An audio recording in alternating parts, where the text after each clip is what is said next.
আজকে ডাব্লিউবি এসএসসির group C exam ছিল।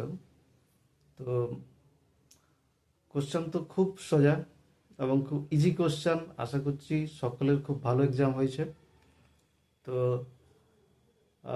আমি কি বলেছিলাম যে ইংলিশ কোশ্চেন একটু ভালোভাবে প্র্যাকটিস করলেই কোশ্চেনগুলো সব 10-এর 10ই পাওয়া যাবে। তো কোশ্চেনটা সত্যিকার তোমরা করেছো, নিশ্চয়ই বুঝতে পারছো যে এই কোশ্চেনের 10-এর 10 পাওয়াটা কোনো ব্যাপার না, একবারে ইজি কোশ্চেন। ঠিক আছে? তো আজকে যে কোশ্চেনগুলো এসেছে, আমি প্রত্যেকটা কোশ্চেন ইংলিশের 10টা কোশ্চেন আমি ডিসকাস করছি। ডাব্লিউবিএসএসসি গ্রুপ সি 2026-এর ইংলিশের 10টা কোশ্চেন আমি তোমাদের কোশ্চেন এবং আনসার ডিসকাস করে দিচ্ছি। ওকে, দেখো প্রথম question, an integrative sentence ends with, চারটে করে অপশন আছে। An integrative sentence ends with, option এতে আছে a full stop, option B an exclamation mark, option C a comma, option D a question mark.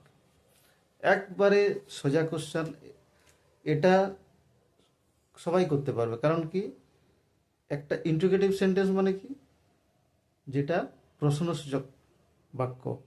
তার মানে প্রশ্নসূচক বাক্যে তার লাস্টে কি মার্ক থাকবে? কোশ্চেন মার্ক থাকবে। তাহলে এটা হচ্ছে এ কোশ্চেন মার্ক, এটাই হচ্ছে সঠিক আনসার। ওকে, এবারে next question, what is the plural form of goose? Goose মানে তো হাঁস, জানো। তো এটার প্লুরাল ফর্ম কি হবে? অপশন এতে আছে GEES আছে, হবে না। GEES, এটাও হবে না। আচ্ছা, এটা কি করতে হবে? মাঝের ভয়েল পরিবর্তন হবে, মিডিলের ভয়েল চেঞ্জ হয়ে যাবে, গুজটা গিজ হয়ে যাবে। মানে লাস্টে যেটা আছে, আর সিতে কি আছে? GEES,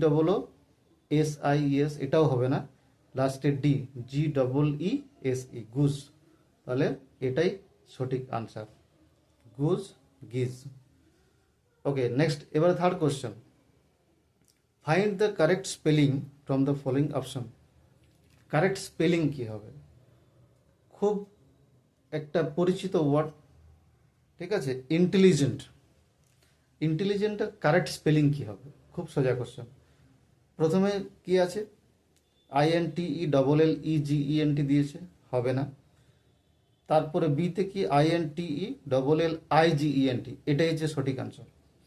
INTELLIGENT, এটা হবে না। এটা তো সঠিকটা কি? INTELLIGENT, এটা হচ্ছে সঠিক আনসার।